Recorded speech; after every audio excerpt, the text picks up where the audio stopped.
আসসালামু আলাইকুম। আমাদের নতুন একটি ব্লগে আপনাদের সবাইকে স্বাগতম। আজকে আমাদের চড়ুইবাতি ছিল, যদিও এর আগে কিন্তু অনেকবার চড়ুইবাতি হওয়ার কিন্তু ডেট দিয়েছিল, কিন্তু তারপরে কিন্তু বিভিন্ন কারণে হয়নি। এরকমভাবে কিন্তু 2-3 বার কিন্তু ডেট ঘোরানোর পর অবশেষে আমাদের 25 তারিখ অর্থাৎ 25শে অক্টোবর আমাদের পিকনিক হচ্ছে। এই জন্য কিন্তু আলহামদুলিল্লাহ, সেই জন্য কিন্তু সকাল সকালে আমরা সবাই রেডি হয়ে গিয়েছিলাম। আমাদের পিকনিক বা চড়ুইবাতি সেটা কিন্তু অনুষ্ঠিত হয়েছিল রাজশাহী বিশ্ববিদ্যালয়ের পদ্মভূমিতে। সেই জন্য কিন্তু আমরা সকাল সকাল রেডি হয়ে যাই যে সেখানে যাওয়ার জন্য। সকাল সকাল মাহিন আমাকে এবং ইমরানকে কিন্তু ফোন দিয়ে বলে যে আমার বাসায় চলে আয়। আমার বাসায় চলে আসার পর খাবার ও বিভিন্ন জিনিসপত্র নিয়ে একসাথে বের হবো, কিন্তু ওর বাসায় গিয়ে দেখি ও আমাদের জন্য জিনিসপত্র রেখে ও একা একা চলে গেছে। কি আর করার, তারপর আমরা সব জিনিসপত্র আমরাই নিয়ে যাই এবং নিয়ে গিয়ে দেখি ওরা কিন্তু বেশ ভালোই কাজ করতেছে। মানে আমরা রিক্সা থেকে নামার আগে কিন্তু অনেক দূর থেকে দেখছিলাম যে ওরা কিন্তু পাতিলে করে কিন্তু পানি নিয়ে দেখুন কিরকম কষ্ট করে কিন্তু যাচ্ছে, এরকম কিন্তু কষ্ট করছিল ওরা। একটা কথা বলতে হবে যে গতকাল থেকে কিন্তু ওই যে কবির, নয়ন এবং কি সুজন এরা কিন্তু বেশ কিন্তু কষ্ট করেছে। আমরা সবাই গেলাম, যাওয়ার পর কি অবস্থা, হাই আল্লাহ, সবাই হঠাৎ করে কিন্তু নাচানাচি শুরু করে দিল। সবার নাচ দেখে আমি অবাক হইনি, আমি অবাক হয়েছি সৌরভ বন্ধুর নাচ দেখে। সৌরভ নাচ থামানোর জন্য অবশেষে কিন্তু আমরা বক্স বন্ধ করে দিই, বক্স বন্ধ করে দেওয়ার পর কিন্তু ওরা নাচ থামিয়ে দেয়। এরপর আমরা সবাই কিন্তু পানি আনি পদ্মভূমি থেকে, কারণ পদ্মভূমির ওইখানে কিন্তু একটা ট্যাপ ছিল, যেহেতু ট্যাপ ছিল সেই জন্য কিন্তু আমরা ওইখান থেকে সবাই পানি আনি। দেখতেই পাচ্ছেন গালিব কিন্তু পানি নিয়ে যাচ্ছে। আর এই হচ্ছে আমাদের পদ্মভূমি। পদ্মভূমি কিন্তু অনেক বেশি নিরিবিলি পরিবেশ, সেই জন্য আমরা সবাই মিলে কিন্তু সিদ্ধান্ত নিয়েছিলাম যে আমাদের পিকনিক পদ্মভূমিতেই হবে। পদ্মভূমির এখানে একটা ট্যাপ ছিল, তো ট্যাপ থেকে কিন্তু আমরা সবাই পানি নিচ্ছিলাম। আমরা যারা সকালে গিয়েছিলাম আমরা কিন্তু কেউই কাজে ফাঁকি দিইনি, সবাই কিন্তু কম বেশি কিন্তু কাজ করেছি। তো দেখতেই পাচ্ছেন যে সবাই কিন্তু কাজ কিন্তু করতেছে। আর আমাদের খাবার রান্না করার জন্য বাবুর্চি রাখা হয়েছে, তো দেখতেই পাচ্ছেন তারা কিন্তু মাংস কেটেছে রান্না করার জন্য। তো এরকম ভাবে কিন্তু তারা কাজ করতেছিল। তারপর কিন্তু আমাদের আস্তে আস্তে আরো অনেক বন্ধু আসতে থাকে। বন্ধুরা আসার পর তাদের সাথে কিন্তু আমরা কিছু মতামত বিনিময় করি। তো তারপর কিন্তু দেখতেই পাচ্ছেন এখানে কিন্তু আরো আশেপাশে অনেকগুলো কিন্তু পিকনিক হচ্ছে, অনেকগুলো বলতে আরো 2-3টা কিন্তু পিকনিক হচ্ছে। বন্ধুরা আসার পর সবাই মিলে কিন্তু আমরা আড্ডা দিতে শুরু করি। তো সবাই মিলে কিন্তু দেখতেই পাচ্ছেন যে আমরা বসেছিলাম এবং সবাই মিলে কিন্তু কথা বলছিলাম, মজা করছিলাম এবং গল্প করছিলাম। কিন্তু দেখতেই পাচ্ছেন এখানে কিন্তু আমাদের গেট সাজানো হচ্ছে, আর গেটটি সাজাচ্ছিলাম আমরাই, মানে আমরা কিন্তু ছেলে মেয়েরা কিন্তু সবাই মিলে কিন্তু গেটটি সাজাচ্ছিলাম। এরপর সকাল 11টার দিকে আমাদের খাবার দেওয়া হয়, অর্থাৎ সকালে খাবার কিন্তু দিয়ে দেওয়া হয়। আমাদের সকালে খাবার আরো আগেই দিয়ে দিত, কিন্তু সবাই যেহেতু সকাল সকাল আসেনি সেই জন্য কিন্তু আমাদের সকালে খাবার কিন্তু দিতে দেরি হয়েছে। ইতিমধ্যে দেখতেই পাচ্ছেন আমাদের মধ্যে কিন্তু অয়ন এবং মাহবুব এসে হাজির হয়েছে। ওরা কিন্তু অনেক দেরিতে এসেছে। অয়ন বলতেছিল ওর নাকি ঘুমি ভাঙে না, সেই জন্য কিন্তু রাস্তায় দেরি হয়েছে। আমি কিন্তু ওকে অনেকবার ফোন দিয়েছি, ফোন দেওয়ার পর কিন্তু এসেছে।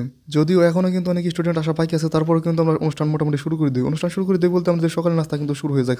খাওয়া শেষে কিন্তু আবার সবাই কাজ করতে শুরু করে। সবাই বলতে কিন্তু কিছু স্টুডেন্ট, অর্থাৎ এই যে কিছু বন্ধু কিন্তু কাজ শুরু করতেছে। পিকনিকের দায়িত্ব যেহেতু ওদেরকে দেওয়া হয়েছিল সেই জন্য কিন্তু ওরা কাজ করতেছিল। তো দেখতে দেখতে কিন্তু মোটামুটি এই যে গেটটা কিন্তু সাজানো হয়ে গেছে। দেখুন কত সুন্দর করে কিন্তু সাজিয়েছে, অনেক বেশি সুন্দর কিন্তু দেখা যাচ্ছে। এদিকে মাহিন, সৌরভ এবং মাহবুব সবাই মিলে কিন্তু ডান্স শুরু করে। ওরে হোয়াট এ ডান্স, কি ডান্স রে! এরকম ভাবে আমরা সবাই মজা করতে থাকি। তারপরেও কিন্তু আমরা দেখছিলাম আমাদের ক্লাসের অনেক বন্ধু বান্ধব কিন্তু এখনো আসেনি, অর্থাৎ 12টা প্রায় বেজে গেছিল, 12টার উপরে গিয়েছিল। তারপর কিন্তু অনেক স্টুডেন্ট আসেনি। যদিও পিকনিক শুরু হওয়ার কিন্তু সময় দেওয়া হয়েছিল 8টা 30-এ, তারপর কিন্তু 12টা বেজে গেলেও অনেক বন্ধু বান্ধব আমাদের মধ্যে কিন্তু এখনো আসেনি। মানে কি বলবো, আমরা তো সময়ের গুরুত্ব দিতে শিখিনি, এই জন্যই কিন্তু আমরা বাঙালি। তারপর দেখতে পাচ্ছিলাম নয়ন এবং কবির কিন্তু ডান্স শুরু করে। ডান্স শুরু করার পর দেখুন রিয়াজ কি এন্ট্রি নেয়, হোয়াট এ এন্ট্রি! ওরে রিয়াজ এন্ট্রি নেওয়ার পর কিন্তু নাচটা আরো বেশি জমে ওঠে। তো দেখতে পাচ্ছেন অনেক সুন্দর কিন্তু ওদের সাথে পরে কিন্তু সুজন যোগ দেয়। তো সবাই মিলে কিন্তু সুন্দর করে নাচানাচি করতেছে। তো দেখতেই পাচ্ছেন ওদের কিন্তু থামানো যাচ্ছিল না, ওরা কিন্তু নাচানাচি করতে আছে গায়ে এনার্জি আছে বলতে হবে। তো এই দিক দিয়ে দেখতে পাচ্ছেন যে আমাদের খাবার কিন্তু মোটামুটি রান্নার একদম শেষের দিকে বলতে শেষ হয়ে গেছে। তো আমাদের বন্ধু বান্ধব অনেকে চলে এসেছে, আর আমাদের খাবার কিন্তু মোটামুটি প্রস্তুত। তারা কিন্তু শেষ পর্যায়ে কিন্তু সালাদ এবং লেবু কাটতেছে। আর এদিকে কিন্তু আমাদের কিছু বন্ধু কিন্তু বটতলার নিচে কিন্তু বসেছিল এবং তারা কিন্তু বিভিন্ন বিষয়ে আলাপ করতেছিল এবং অনেকে আবার রাগও করতেছিল, যেহেতু অনেক স্টুডেন্ট এখনো কিন্তু আসেনি। তারা রাগ করে বলতেছিল যে তাহলে আমরা পরে আসতাম। এদিকে অয়ন বন্ধু তো বলতেছিল যে আমার কিন্তু ঘুম পাচ্ছে। অয়ন বন্ধু আমার উপর রাগ করে বলতেছে তুই আমাকে কেন ঘুম থেকে এত আগে ডেকে আনলি। সেখানে কিছুক্ষণ বসে থাকলাম, তারপর কিন্তু আজান দিল। আজান দেওয়ার পর কিন্তু আমরা সবাই গিয়ে মসজিদে গিয়ে কিন্তু আমরা নামাজ পড়ি। নামাজ পড়ার পর কিন্তু দেখতে পাচ্ছেন আমরা একসাথে কিন্তু সবাই কিন্তু পদ্মভূমির দিকে আসতে থাকি। নামাজ পড়ে এসে থেকে সবাই কিন্তু বসে গেছে, অর্থাৎ খাবার খাওয়ার জন্য কিন্তু সবাই মোটামুটি বসে গেছে। সেই জন্য কিন্তু আমরা বসে যাই, আমরা কিন্তু জায়গা পাচ্ছিলাম না, কারণ ছেলেদের কিন্তু বসার জায়গা একটু ছোট ছিল। শুধু মেয়েদের ওইদিকেও দেখছিলাম যে একটু কিন্তু বসার সংকটই হচ্ছিল, সেই জন্য অনেকে কিন্তু চেয়ারে বসে যায়। আর আমাদের বন্ধুরা কিন্তু আমাদেরকে খাবার দিয়ে যাচ্ছিল, ওরা কিন্তু বেশ কষ্ট করছে সেই সকাল থেকেই। আমরা খাবারের জন্য দীর্ঘক্ষণ কিন্তু বসে থাকলেও আমাদেরকে আগে খাবার দেয়নি, খাবার দিয়েছে আগে মেয়েদেরকে, অর্থাৎ মেয়েরা কিন্তু খাবার প্রায় শেষ, তারপর কিন্তু আমাদেরকে খাবার দিয়েছে। অর্থাৎ বুঝতেই পারতেছে ছেলেদের প্রতি কিন্তু সব ক্ষেত্রে বৈষম্য হয়ে থাকে, আর এখানে কিন্তু বৈষম্য করতেছিল কিন্তু আমাদের ছেলেরাই। যাই হোক, মেয়েদেরকে আগে খাবার দিয়েছে, ভালো হয়েছে। মেয়েদেরকে খাবার দেওয়া শেষ হলে তারপর কিন্তু আমাদেরকে খাবার দেওয়া হয়। আর খাবারের আইটেম ছিল পোলাও, একটি রোস্ট, ডিম, সালাদ, লেবু এবং আনলিমিটেড ডাল ছিল। এই হচ্ছে আমাদের খাবার।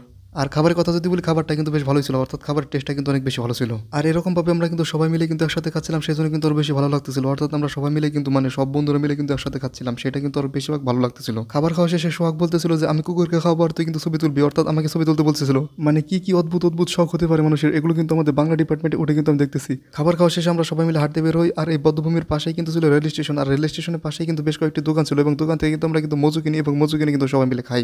এরপর আমরা সে দেখি কবিরা কিন্তু নাচতেছে, তো আমরা কিন্তু কিন্তু দর্শক হিসেবে দেখতে থাকি এবং পাশ দিয়ে কিন্তু অনেকেই কিন্তু নাচানাচি করতেছিল। নাচের ওইখানে আমাদের অনেক বন্ধুকে না দেখে আমি কিন্তু বাইরে চলে আসি এবং বাইরে চলে এসে দেখি ওরা কিন্তু ইসলামিক সঙ্গীত গাচ্ছে। দুপুরে খাবারের আগে কিন্তু আমাদের বেশ কয়েকটি কিন্তু অনুষ্ঠান হওয়ার কথা ছিল, যেগুলো কিন্তু হয়নি। বিশেষ করে কিন্তু পরিচয় পর্ব যদিও আমরা কিন্তু সবাই পরিচিত হয়েছি, তারপরে সবাই মিলে কিন্তু একসাথে বসে কিন্তু বিভিন্ন জিনিস নিয়ে আলোচনা করবো, কবিতা বলবো, গান বলবো কিংবা গজল বলবো, এরকম কিন্তু সবাই কিন্তু চেয়েছিল, যেটা সেহেতু হয়নি। আমাদের বন্ধু তারেক সেই জন্য কিন্তু খাতায় করে বেশ কয়েকটি কিন্তু গান লিখে নিয়ে আসছিল। এরকম আমাদের কিন্তু আরো বেশ কিছু কিন্তু পর্ব ছিল, যেহেতু কিন্তু সবাই আগে আসেনি, অর্থাৎ আজানের আগে আসেনি, সেই জন্য কিন্তু আমরা কিন্তু সেসব পর্ব করতে পারিনি বা বসতে পারিনি বা একসাথে কিন্তু বসে আলোচনা করতে পারিনি। যাই হোক, সেগুলো আমাদের আসলে হয়নি, আসলে বসা হয়নি আমাদের সকলের। এরপর আমাদের অন্যান্য খেলা যেমন পাতিল ভাঙা, বালিশ খেলা এবং চেয়ার খেলা, এই তিনটা কিন্তু খেলা ছিল। এখানে আমাদের শুরুতে কিন্তু পাতিল ভাঙা খেলা হচ্ছিল। তো পাতিল ভাঙা খেলা তো দেখতেই পাচ্ছেন, সবাই কিন্তু পাতিল ভাঙতেছিল। পাতিল যদি ছিল না, যদিও আমাদের বস্তা ছিল, তো বস্তা দিয়ে কিন্তু আমরা খেলতেছিলাম।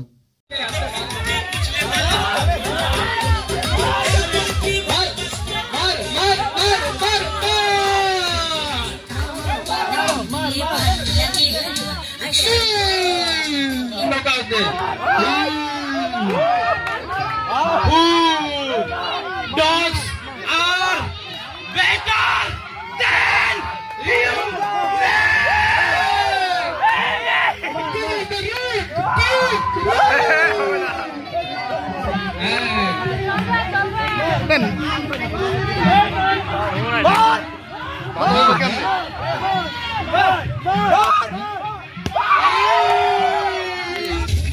বরিশালের লঞ্চে উঠে রইব ফ্যামিলি রুম বন্ধুরা বন্ধুরা দিমু একটা গু ওই দিমু একটা গু ওই বন্ধুর হাতে মোবাইল ফোন আমার হাতে ক্যামেরা মার মার মার লস ভাঙে দে নিজের মতো dogs are better then human হবে আরে ভাই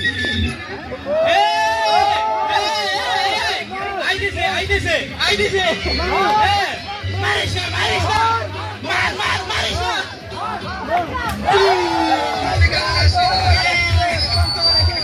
আরে বান্ধবী একা তুই যাইস না একটু মনে নিয়ে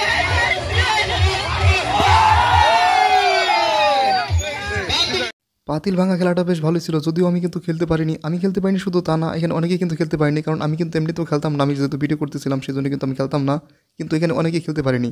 এর কারণ হচ্ছে সময় কিন্তু একদমই কম ছিল, অর্থাৎ 4টা প্রায় বেজে গেছিল। 4টা বাজা মানে কিন্তু আসরে আজান দিয়ে দাও, সেই জন্য কিন্তু আমরা সবাই খেলতে পারিনি। কারণ 60-70 জনকে যদি এই খেলা খেলার সুযোগ দেয়, তাহলে কিন্তু আমাদের মোটামুটি সন্ধ্যা হয়ে যাবে বলা চলে। এই পাতিল ভাঙা খেলার পরে কিন্তু আরো বেশ কয়েকটি খেলা হয়েছে, অর্থাৎ 2টি কিন্তু খেলা হয়েছে। একটা হচ্ছে চেয়ার খেলা, একটা হচ্ছে বালিশ খেলা। ওই 2টি আমি খেলা দেখতে পারিনি, কারণ আমি কিন্তু চলে গেছিলাম। অর্থাৎ আমার কিন্তু আজকে কোচিং এ প্রথম দিন ছিল। আমার কোচিং থাকায় কিন্তু আমি শেষ পর্যন্ত থাকতে পারিনি। এই জন্য কিন্তু খেলাধুলা কিন্তু আগে শুরু করে দেওয়া উচিত ছিল। শেষ পর্যন্ত থাকতে পারলে কিন্তু আমার বেশ ভালো লাগতো, কিন্তু আমি তো থাকতে পারলাম না, কারণ যেহেতু আমার কোচিং আছে। তো পরে কিন্তু স্লোগান দিয়েছে, ছবি তুলেছে, আরো 2-1টা খেলা খেলেছে। কিন্তু দুঃখের বিষয় হচ্ছে এই গ্রুপ ফটোতে কিন্তু আমি নেই, অর্থাৎ এই গ্রুপ ফটো বা ভিডিওতে কিন্তু আমি নেই। আর আমি এই ভিডিওটি কিন্তু আমাদের বন্ধুদের কাছ থেকে নিলাম। সবকিছু মিলে কিন্তু আজকের দিনটা বেশ ভালোই কেটেছে, কারণ সবকিছু কিন্তু আমাদের মনের মতো হবে না, কারণ আমাদের মনেরও কিন্তু অনেক কিছু বাইরে যাবে। সেই জন্য কিন্তু সবকিছু মিলে আজকে ভালোই ছিল।